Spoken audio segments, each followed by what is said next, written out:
నమస్కారం. జన్మకుండలి కార్యక్రమానికి స్వాగతం. మీ జాతక వివరాలు తెలుసుకోవాలనుకునేవారు స్క్రీన్ మీద కనిపిస్తున్న నెంబర్స్కి కాల్ చేయండి. వివరాలను అందించడానికి మనతో పాటు ఉన్నారు ప్రముఖ జ్యోతిష్యులు గురువుగారు సుద్దపల్లి నాగరాజు గారు.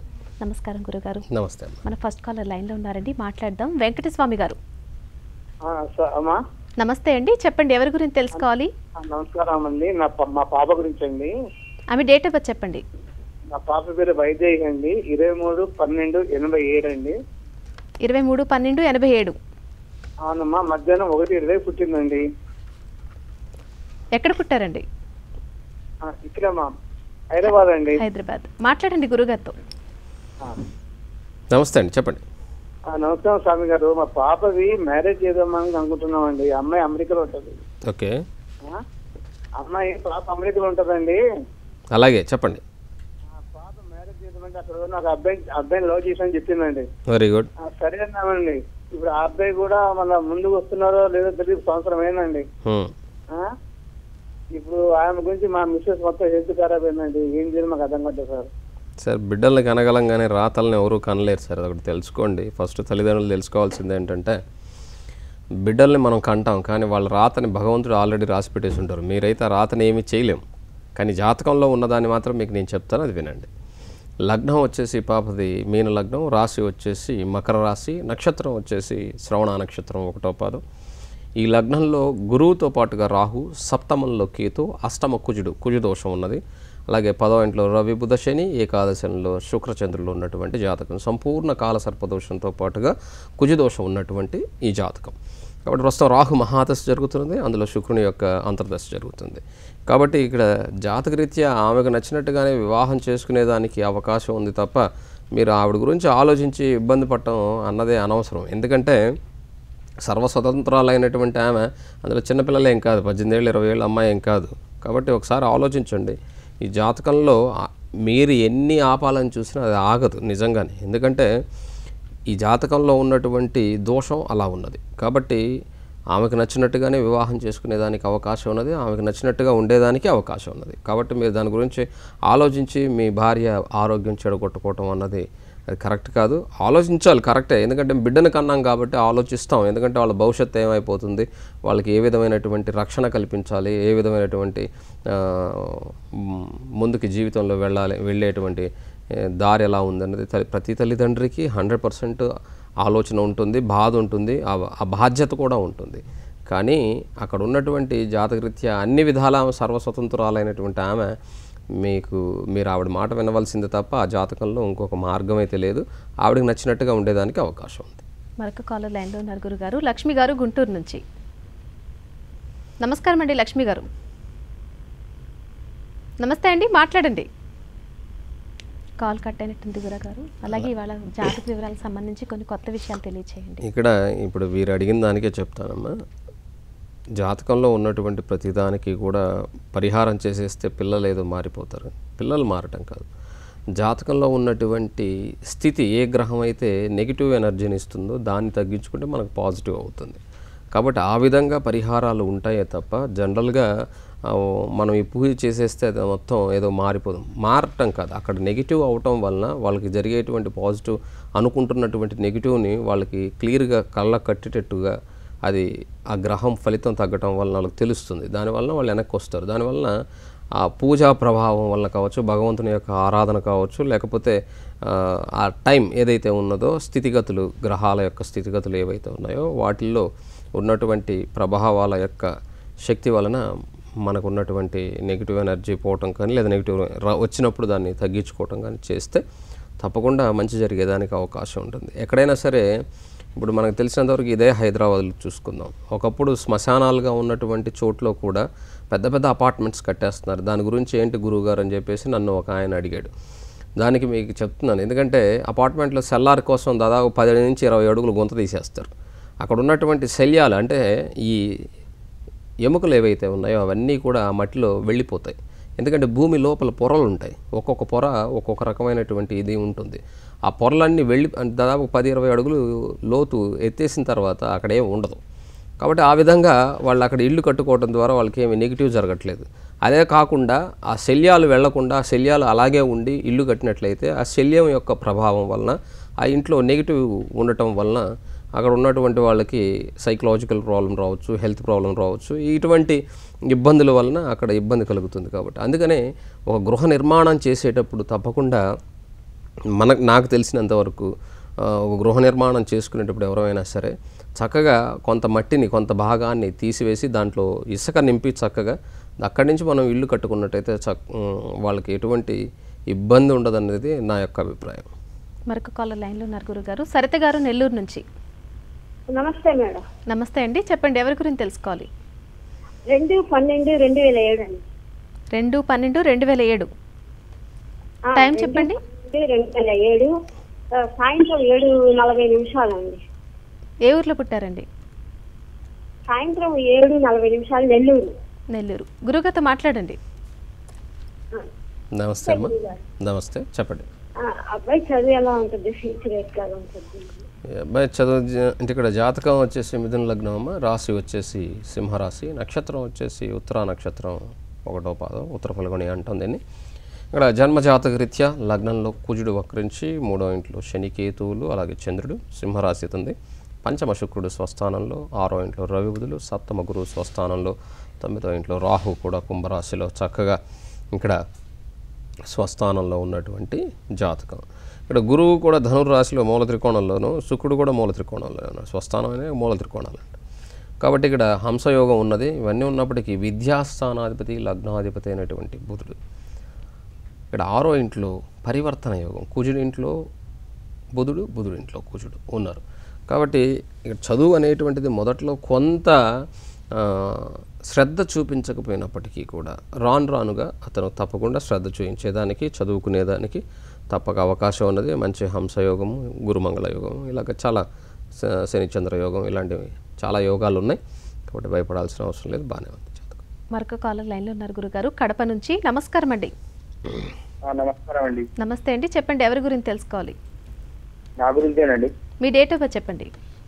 29 చెప్పండి. 29/6. హలో చెప్పండి. 29/6. 1991. 91. 91. టైం చెప్పండి. 7:20 ఉదయం. ఏ ఊర్లో పుట్టారండి? వరంగల్. మాట్లాడండి గురుగారితో, మీ సందేహం ఏమిటనేది చెప్పండి. ఓకే అండి. చెప్పండి అమ్మా. నమస్కారం గురుగారు. నమస్తే, చెప్పు. హలో. ఉద్యోగం గురించి. లగ్నం వచ్చేసి కర్కాటక లగ్నం, రాశి వచ్చేసమ్మా మకర రాశి, నక్షత్రం వచ్చి ఉత్తరాషాఢ నక్షత్రం. లగ్నంలో గురువు ఉన్నాడు, కుజుడు నీచపడి శుక్రునితో. గురువు ఇచ్చేటువంటి హంసయోగము, అలాగే 6వ ఇంట్లో రాహు, 7వ ఇంట్లో శని చంద్రులు. శని ఇచ్చేటువంటి అద్భుతమైనటువంటి యోగం శాస మహాపురుష యోగం, 2 మహాపురుష యోగాలు, ఒక గజకేసర యోగం, శనిచంద్ర యోగం, ఇలాగ చాలా మంచి యోగాలు ఉన్నాయి జాతకంలో మాత్రం నీకు. అయితే దశమాధిపతి అయినటువంటి కుజుడు నీచపడిపోయి ఉన్నందువలన కొంత ఇబ్బంది కలిగినప్పటికీ కూడా ఈ జాతకంలో వృత్తిరీత్యా నీకు వృత్తి కన్నా కూడా వివాహం ముందున్నది. వివాహం అనంతరమే నీ యొక్క జీవితం గొప్పగా ఉంటుంది వచ్చే భార్య వలన. కాబట్టి నీకు ఏదైనా ప్రపోజల్ ఉంటే వివాహం చేసుకునేందుకు ప్రయత్నం చేయి, లేదంటే 2018 జనవరి వరకు వెయిట్ చేయి. మరొక కాలర్ లైన్లో ఉన్నారు గురుగారు, వరలక్ష్మి గారు గుంటూరు నుంచి. నమస్కారం అండి వరలక్ష్మి గారు. నమస్కారం. చెప్పండి ఎవరి గురించి తెలుసుకోవాలి? మా అమ్మాయి గురించి అండి. ఆమె డేట్ ఆఫ్ బర్త్ చెప్పండి. 12 డిసెంబర్ 25. మరొకసారి చెప్పండి, కాస్త గట్టిగా మాట్లాడండి. 12 డిసెంబర్ 25. 25/12/93 అమ్మ తల్లి, అలా చెప్పాలి. ఎన్ని గంటలకి? నైట్ 1 గంటకండి. తెల్లవారితే మరి 26 చెప్పాలి, 25 చెప్పకూడదు. చదువు తక్కువ సార్. 26 అని చెప్పాలమ్మా. తెల్లవారితే 26 అని చెప్పాలి. 26 డిసెంబర్ 93 అని చెప్పాలి, సరేనా? ఎవరు అడిగినా కూడా రాత్రి 1 గంటకి. ఏ ఊర్లో? గుంటూరు జిల్లా పేదనందిపాడు. పెదనందిపాడు. ఈ చెప్పేదానికి చదువేం అవసరం లేదమ్మా. చదువుకి దానికి సంబంధమే లేదు. చెప్పే విధానం తెలిసి ఉంటే చాలు. చదువుకి దానికి సంబంధమే ఉందమ్మా. నేను ఏమైనా ఉద్యోగం ఇస్తున్నానా మీకు చదువు కోసం? ఇక్కడ లగ్నం వచ్చేసి ఈ జాతకులు ఎవరిదైనా సరే కన్యా లగ్నం, రాశి వచ్చేసమ్మా వృషభ రాశి. నక్షత్రం కృతికా నక్షత్రం 3వ పాదం. ఇక్కడ లగ్నం నుంచి 2వ ఇంట్లో గురువు కుటుంబ స్థానంలో అద్భుతంగా, 3వ ఇంట్లో రాహు, 4వ ఇంట్లో కుజుడు, రవి, బుధ, శుక్రులు కుజదోషంలో, 6వ ఇంటికి అధిపతి శని 6వ ఇంట్లో, 9వ ఇంట్లో చంద్రకేతువుల కలయిక ఉన్నటువంటి జాతకం. ఈ జాతకంలో మాతృస్థానంలో ఇక్కడ కుజదోషం ఉన్నది. ఈ కుజదోష ప్రభావం కొంత ఇబ్బంది కలగచేస్తున్నది తప్పకుండా. కాబట్టి దీనివలన వైవాహిక జీవితం అయినటువంటి సంబంధమైనటువంటి సమస్యలు చాలా వచ్చేదానికి అవకాశం ఉన్నాయి. కారణం ఏమంటే అష్టమాధిపతి 4వ ఇంట్లో ఉండటం, 4వ స్థానాధిపతి 2వ ఇంట్లో ఉండి అష్టమ స్థానాన్ని చూస్తున్నది పర్వాలేదు, అది పరివర్తన యోగం ఉంది. కానీ సప్తమాధిపతి గురువు 2వ ఇంట్లో ఉన్న అది కూడా పర్వాలేదు, ఎందుకంటే పరివర్తన శుక్రుడికి గురువుకి పరివర్తన యోగం ఉన్నది. ఇక్కడ జాతకరీత్యా ఏంటంటే ఆ కుజదోషం 4వ ఇంట్లో ఉన్నటువంటి కుజుడు కొంత 8వ స్థానానికి అధిపతి అయి 4వ ఇంట్లో శుక్రునితో కూడా ఉన్నందువలన, అందులో రవితో చేరి అసంగస్థ దోషంలో ఉండటం వలన కొన్ని ఇబ్బందులు ఉంటాయి. కానీ రాహులో గురువు రేపు జూలై 31 నుంచి వస్తాడు. ఈ రాహు 3వ స్థానంలో నీచపడిపోయి ఉన్నాడు. కాబట్టి మీరు తప్పకుండా ఏం చేయాలంటే వివాహ సంబంధంగా ఏదైనా ప్రయత్నం కానీ చేస్తున్నట్లయితే రాహు దుర్గాధీనుడై ఉంటాడు. మినువులతో చేసినటువంటి ఆహార పదార్థాలు ఏవైనా సరే కొంత బీద వాళ్ళకి ఏదైనా పంచండి. దానివలన ఆ రాహువుకి ఇచ్చేటువంటి దుష్పరిణామం ఏదైతే ఉన్నదో అది తగ్గేదానికి కానీ రాహు 3వ ఇంట్లో మంచివాడై ఉన్నప్పటికీ కూడా అది నీచమైనటువంటి స్థానం అవటం వల్ల కొంత ఇబ్బంది కలిగేదానికి అవకాశం ఉంటుంది. కాబట్టి ఆ రాహు యొక్క ప్రభావాన్ని, ఆయన యొక్క నీచత్వాన్ని పోగొట్టేదానికి కుజుడు అక్కడ 4వ ఇంట్లో ఉన్నాడు కాదని చెప్పి, కానీ అక్కడ ఏమి శుభగ్రహాల యొక్క దృష్టి లేదు. మళ్ళీ శని తన యొక్క 10వ దృష్టితో అక్కడ చూస్తూ ఉన్నాడు రాహుని. దానివల్ల ఇబ్బందులు కలుగుతాయి, ఆరోగ్య సంబంధమైనటువంటి ఇబ్బందులు అలాగే ఈ దశలో. కానీ గురువు వస్తున్నాడు కాబట్టి గురువు కుటుంబ స్థానంలో ఉన్నందువలన తప్పకుండా మంచి జరిగేదానికి, అందులో కూడా గోచార రీత్యా 5వ స్థానానికి వస్తాడు కాబట్టి మంచి జరిగేదానికి ఖచ్చితంగా అవకాశం ఉన్నది. కాబట్టి రాహుకి పరిహారం చేసుకుంటే బాగుంటుంది. మరొక కాలర్ లైన్లో ఉన్నారు గురుగారు. నాగేంద్రమ్మ గారు గుంటూరు నుంచి. నమస్తే అండి. నమస్తే అండి, చెప్పండి ఎవరి గురించి తెలుసుకోవాలి? మా పాప గురించి తెలుసుకోవాలండి. డేట్ ఆఫ్ బర్త్ చెప్పండి. 28/6 చెప్పండి. 90 28/6/1990. 28/6/90 రాత్రి 1:29 తెల్లవారితే 29. ఎక్కడ పుట్టారండి? గుంటూరులోనండి. మాట్లాడండి గురుగారితో. నమస్తే గురుగారు. నమస్తే అమ్మా. నమస్తే అండి. మా పాపకి మ్యారేజ్ చేస్తామండి. మ్యారేజ్ చేస్తామండి. చేస్తే వాళ్ళిద్దరు కుదరక విడిపోయారండి. ఇప్పుడు ప్రస్తుతానికి పాప మన ఇంట్లోనే ఉందండి, ఇంకా డైవర్స్ అవ్వలేదండి. కోర్టులో కేసు జరుగుతుంది. అదే తను మళ్ళీ ఫారిన్ వెళ్ళడానికి కోర్స్ తీసుకోవడానికి బెంగళూరులో ఉంది సార్. అదే తన ఫ్యూచర్ ఎలా ఉంటుందా ఏంటా అని అందుకోసం. అమ్మ మీ పేరు ఏదన్నా? నాగేంద్రమ్మ గారు. నాగేంద్రమ్మ. ఈ పెళ్లి మీ అమ్మాయి చేయమంటే చేశారా, మీకై మీరు చేశారా? ఒక చిన్న విషయం చెప్పండి నాకు. వాళ్ళ ఫాదర్ చేశారండి. ఏమమ్మా? వాళ్ళ ఫాదరు చేయడానికి మీరే చేశారు. ఇక్కడ మీరు ఒకసారి గుర్తుపెట్టుకోండి, ఇక్కడ జాతకంలో అంటే మిమ్మల్ని నేనేం అనట్లేదు, ఈ జాతకంలో ఉన్న దాన్ని ఎవరు ఆపలేము. ఎందుకంటే ఏ తల్లిదండ్రులైనా బిడ్డలకు అన్యాయం చేయాలనో లేకపోతే ఒక పనికిమాలిన ఇచ్చి చేయాలని ఎవరు అనుకోరు. ఉన్నతమైనటువంటి మనిషినే ఇచ్చి చేయాలనుకుంటారు. కానీ మనిషికి ఉన్నటువంటి కర్మ జాతకంలో ముందుగా మీ పాప జాతకంలో కుజదోషం ఉన్నది, అది ఫస్ట్ తెలుసుకోండి. ఫస్ట్ అష్టమాధిపతి వ్యయంలో ఉన్నప్పటికీ అష్టమాధిపతి వ్యయంలో యోగకారకుడే మిగతా గ్రహాలైతే, కానీ కుజుడు దోషకారకుడు. అందులో సప్తమాధిపతి ధనస్థానంలో ఉన్నాడు, కానీ ఈ జాతకంలో రాహు దశ జరిగేటప్పుడు వివాహం జరిగింది. అందులో కూడా గురువు జరుగుతుండగా వివాహం జరిగింది. ఇక్కడ జాతకంలో రాహు దశమ స్థానంలో ఉన్నాడు. ఇక్కడ వృత్తికి సంబంధంగా అమ్మాయికి ఏదైనా అనుకూలం ఉంటుంది. ఈ రాహులో అయినా శనిలో కూడా శుక్రుడు 2017 నవంబర్లో వస్తాడు. అలాంటి టైంలో మీరు వివాహం చేసి ఉన్నట్లయితే 2018 మే మధ్యలో ఆ పాప యొక్క జీవితం చక్కగా ఆనందంగా ఉండేది. మీరు బాధపడాల్సిన అవసరం ఉండేది కాదు. ఆ పాపకు రెండో పెళ్ళి అనేటువంటి ఒక ముద్ర అనేది కూడా ఉండేది కాదు. ఒక్కోసారి విధి అనేటువంటిది అది ఎంత తెలిసిన వాడైనా సరే, ఆఖరికి నేనైనా సరే దానికి తల వంచాల్సిందే. ఇలాంటివి జరుగుతూనే ఉంటాయి. ఇక్కడ ఉత్తరా నక్షత్రం 2వ పాదం ఈ పాప జాతకంలో. ఎందుకు అడిగానంటే తను ఇష్టం వచ్చి చేసుకుందా లేదా మీరే చేశారా అని. తను ఇష్టపడి చేసుకుని ఉంటే విడిపోయేదానికి అవకాశం ఉండదు. ఎందుకంటే ఉత్తరా నక్షత్రం 2వ పాదం కన్యా రాశిలో జన్మించినటువంటి ఆల్మోస్ట్ నాకు తెలిసి 90% ఆఫ్ పీపుల్స్ వాళ్ళు లవ్ మ్యారేజ్ చేసుకున్నారే తప్ప, లేదా పెళ్ళైనా కూడా ఇక్కడ జాతకంలో వాళ్ళు అద్భుతంగా ఉంటారు. ఇష్టపడి చేసుకోకపోతే మాత్రం ఉండరు. అందుకని అడిగాను, మీరే చేశారా లేకపోతే ఆ పాప చేసుకుంది? ఆ పాప చేసుకుని ఉన్నట్టయితే అది విడిపోయేదానికి అవకాశం ఉండదు. ఆ పాప ఇష్టపడి చేసుకోలేదు కాబట్టి ఖచ్చితంగా ఇక్కడ విడిపోయేదానికి 100% అవకాశం ఉన్నది.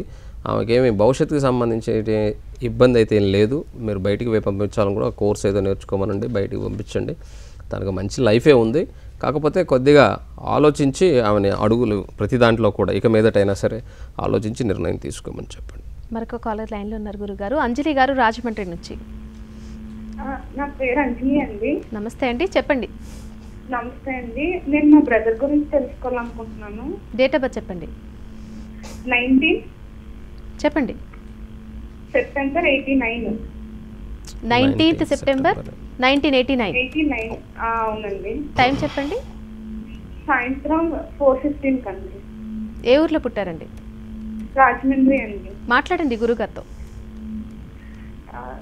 సార్, మా బ్రదర్ 10th క్లాస్ వరకు బాగానే ఉన్నాడండి. తర్వాత నుంచి తన నెమ్మదిగా నడవకపోవడం అలాంటివన్నీ అవుతుందండి. ఇప్పుడు తనకు అసలు ఫ్యూచర్ ఎలా ఉంటుందో తెలుసుకోవాలనుకుంటున్నాను. న్యూరో సిస్టమ్ కొంచెం ఇబ్బందిగా ఉంటుందమ్మా. అష్టమ కేతువులు ఉన్నాడు, నడుముల భాగంలో ఇబ్బందులు ఉంటాయి. ఒకసారి ఖచ్చితంగా నరాలు అయ్యి ఎదగట్లేదు అని చెప్పి. అవునమ్మా, అదే. అందుకని మీరు ఏం చేస్తారంటే విప్ప నూనెలో విప్ప నూనె ఉంటుంది, కర్పూరం, అది కూడా పచ్చ కర్పూరం. 1 లీటర్ దీంట్లో విప్ప నూనెలో 100 గ్రాములు పచ్చకర్పూరం బాగా పొడి చేసి అందులో వేయండి. దాంట్లో మందార ఆకులు, అలాగే ఈ మొగ్గలు అంటాం కదా, చెక్క మొగ్గలు ఉంటాయి కదా, ఆ మొగ్గలు ఉన్నాయి కదా, అవి 100 గ్రాములు నల్లకొట్టి అందులో వేయండి. ఎందుకంటే ఆ క్లవ్స్లో ఆయిల్ వచ్చేసి శరీరంలోకి వెళ్ళేదానికి పెయిన్స్ ఏమన్నా ఉంటే రిలీఫ్ అయ్యేదానికి అవకాశం ఉంటుంది. దానివలన కొంచెం మరీ ఏదో వేసేసి చిన్నప్పుడు తోమినట్టు తోమకూడదు. దాన్ని స్మూత్గా నడుముల భాగంలో పైనుంచి కిందకి కొంచెం స్లోగా చేస్తే కొంచెం ఇంకేదాకా మరీ గట్టిగా కాకుండా స్మూత్గా జెంటిల్గా కొంత ఏదైనా అవకాశం ఉండేదానికి అవకాశం ఉంటుంది. ఎందుకంటే ఇక ప్రమాదం ఉన్నది, లేకుండా ఏం లేదు. కేతు అక్కడ అష్టమ స్థానంలో కూర్చొని అందులో మఖా నక్షత్ర స్వనక్షత్రంలో ఉన్నాడు కాబట్టి ఏదైనా ట్రీట్మెంట్ చెప్తున్నాను, లేకపోతే అంతే కర్మ అనుభవించాల్సిందనేవాడిని. కాబట్టి అది ప్రయత్నం చేయండి. తప్పకుండా అతనికి ఒక మంచి అవకాశం దొరికేదానికి భగవంతుడు బ్లెస్సింగ్ దొరుకుతుంది. ఎందుకంటే శుక్రుడు బాగున్నాడు, గురువు బాగున్నాడు, చంద్రుడు బాగున్నాడు, బుధుడు బాగున్నాడు ఇక్కడ. కాబట్టి కొద్దిగా రవి బుధుల యోగము, మాలవ్య యోగము ఇలాంటివి మంచి యోగాలు ఉన్నాయి. ఆ కేతు ఇచ్చేటువంటి కొంచెం ఈ రాహుదశ అయిపోయేంత వరకు కూడా కొంత జాగ్రత్తగా ఉండాలి. కానీ రాహుదశ చాలా ఏళ్ళు పడుతుంది. కానీ ఇలా చేస్తే ఏమన్నా 2020 నాటికి కొంచెం బెటర్ అయ్యేదానికి అవకాశం ఉంటుంది. మరొక కాలర్ లైన్లో ఉన్నారు గురుగారు. కృష్ణమూర్తి గారు. నమస్కారం అండి. నమస్కారం అండి, చెప్పండి. ఎవరి గురించి తెలుసుకోవాలి? మా అబ్బాయి గురించి అండి. డేట్ ఆఫ్ బర్త్ చెప్పండి. 23 చెప్పండి. 9 1972. 23/9/1972. అవునండి. టైం చెప్పండి. 10:55 AM. ఎక్కడ పుట్టారండి? నిడదవోలు, మాట్లాడండి. జిల్లా. గురుగారితో మాట్లాడండి. చెప్పండి. నిడదవోలు అండి. చెప్పండి సార్, చెప్పండి. అయ్యా నమస్కారం అండి. నమస్తే. మా అబ్బాయి స్టేట్ బ్యాంక్ ఉద్యోగం కోసం అప్లై చేస్తే వాళ్ళు అపాయింట్మెంట్ రిజెక్ట్ చేస్తే కోర్టులో జరుగుతుంది ప్రస్తుతం. అది హైకోర్టులో మాకు ఫలితం ఎలా ఉంటుంది? ఫైనల్ హియరింగ్ వస్తుందండి వెళ్ళం. కోర్టులో వేశారు అది. అవునండి. ఇక్కడ ఈ అబ్బాయి జాతకంలో కుజుడు లాభంలో ఉన్నాడు, కానీ ఇక్కడ శుక్రదశ జరుగుతుంది. ఈ శుక్రుడు జాతకంలో ఇక్కడ భాగ్యరాశిలో కేతుతో ఉన్నాడు. కేతువుతో ఉన్నప్పుడు నేను అదే చెప్తుంది, భోగభాగ్యాలు అనుభవించాలి అంటే మనకు రావాల్సినటువంటి ఏదైనా భుక్తి, అది వృత్తిలో కావచ్చు, అలాగే వ్యాపారాల్లో కావచ్చు, ఏదేంట్లో అయినా సరే ఆ భాగ్యరాశిలో ఉన్నటువంటి మన భోగభాగ్యాలు అనుభవించాలంటే మనకు అన్నీ కావాలి. ఇక్కడ దశమాధిపతి లాభంలో ఉన్నాడు, బుధునితో కూడా ఉన్నాడు, కానీ కుజుడు కూడా ఉన్నాడు ఆ స్థానంలో. ఇప్పుడు ప్రస్తుతం శుక్రమహాదశలో కుజుని యొక్క అంతర్దశ జరుగుతూ ఉన్నది, కానీ ఇక్కడ కొంచెం ఫేవర్గా లేదని చెప్పాలి. కాబట్టి లలితా సహస్రనామాలతో అమ్మవారిని సేవించుకోమని చెప్పండి. దానివలన ఆవిడ యొక్క అనుగ్రహం వల్లనే ఆయనకి ఏదైనా మంచి జరిగితే అవకాశం ఉన్నది. కాబట్టి మంచి జరగాలి. ఎందుకంటే ధనస్థానంలో గురువు, లాభంలో బుధుడు, స్వస్థానాల్లో ఉన్నటువంటి జాతకం. అందులో కూడా ఉత్తరాభాద్ర నక్షత్రం శని నక్షత్రం, గురువు ఫేవర్గా లేడు రేపు ఆగస్టు 11 వరకు కూడా. కాబట్టి అంతవరకు మాత్రం కొంచెం ఇబ్బంది ఉంటుంది. గురువు ఏమన్నా ఫేవర్గా వస్తే భగవంతుడి అనుగ్రహం వలన మంచి జరిగేదానికి అవకాశం ఉంటుంది. మరొక కాలర్తో మాట్లాడదాం గురుగారు. ప్రసన్న గారు కైకలూరు నుంచి. నమస్తే అండి. నమస్తే అండి, చెప్పండి. డేట్ ఆఫ్ బర్త్ చెప్పండి. మే 31 అండి. ఇయర్ చెప్పండి. 2013 అండి. టైం కూడా. టైం ఉదయం 6:10 ఏ ఊర్లో పుట్టారండి? దోషాలు ఏమైనా ఉన్నాయా ఫ్యూచర్ గురించి తెలుసుకుందామండి. బాబు పుట్టిన ఊరు చెప్పండి. తాడేపల్లిగూడెం అండి. మాట్లాడండి గురుగారితో, మీ సందేహం చెప్పండి. గురుగారు నమస్తే అండి. నమస్తే అమ్మా. మా బాబు గురించి అండి, దోషాలు ఏమైనా ఉన్నాయా దాని గురించి. ఈ బాబు లగ్నం వచ్చేసేమో వృషభ లగ్నం, రాశి వచ్చేసి కుంభరాశి, నక్షత్రం ధనిష్ట నక్షత్రం 4వ పాదం. లగ్నంలో రవి కుజ గురువులు, 2వ ఇంట్లో శుక్రుడు, బుధుడు స్వస్థానంలో, అలాగే 6వ ఇంట్లో శని ఉచ్చ స్థితిలో రాహుతో, 10వ ఇంట్లో చంద్రుడు, 12వ ఇంట్లో కేతు ఉన్నటువంటి జాతకం.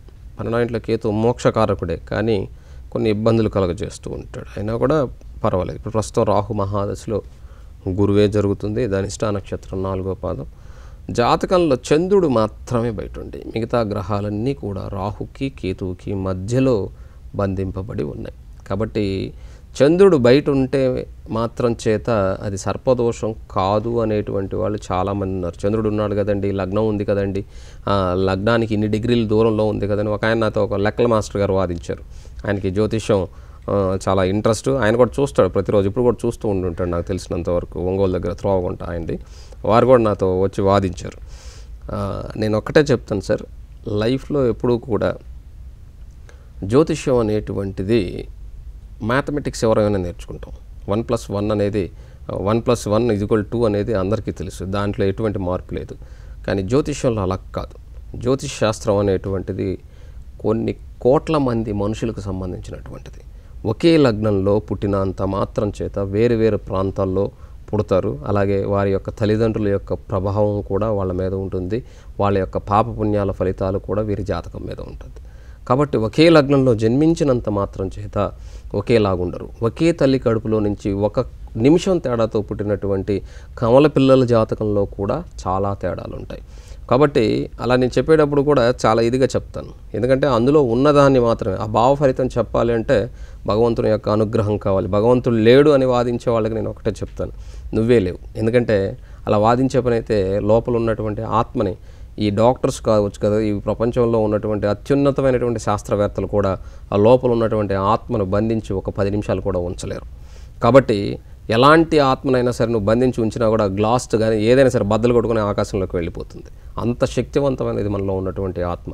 అందుకనే బ్లూ శ్రీస్ చూడటానికి చాలా సన్నగా ఉంటాడు. వాయువుని దిగ్బంధనం చేసి తన ఆత్మతో కొడితే అంతలావదని బద్దలైపోయేది. అంతటి యొక్క శక్తి మనిషిలో ఉంటుంది, కానీ దాన్ని మనం గుర్తించలేం.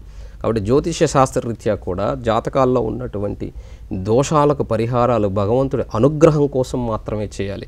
వాటిని వదిలించుకోవటం కోసం చేస్తున్నాం అనుకుంటే మాత్రం మన కర్మ అది మనకు డబల్ అవుతుంది. కాబట్టి మీ బాబు జాతకంలో కూడా జాతకంలో సర్పదోషం ఉన్నది. ఈ సర్పదోషానికి ఎవ్రీ ఇయర్ తప్పకుండా పూర్తి చేయించండి. దానివల్ల అతనికి ఉన్నతమైనటువంటి భవిష్యత్తు ఉంటుంది. కాలర్స్ అందరికీ చాలా చక్కగా జాతక వివరాలు అందించారు గురుగారు, ధన్యవాదాలండి. నమస్తే అమ్మా. ఇది ఈనాటి జన్మకుండలి కార్యక్రమం. తిరిగి రేపటి కార్యక్రమంలో మళ్ళీ కలుసుకుందాం.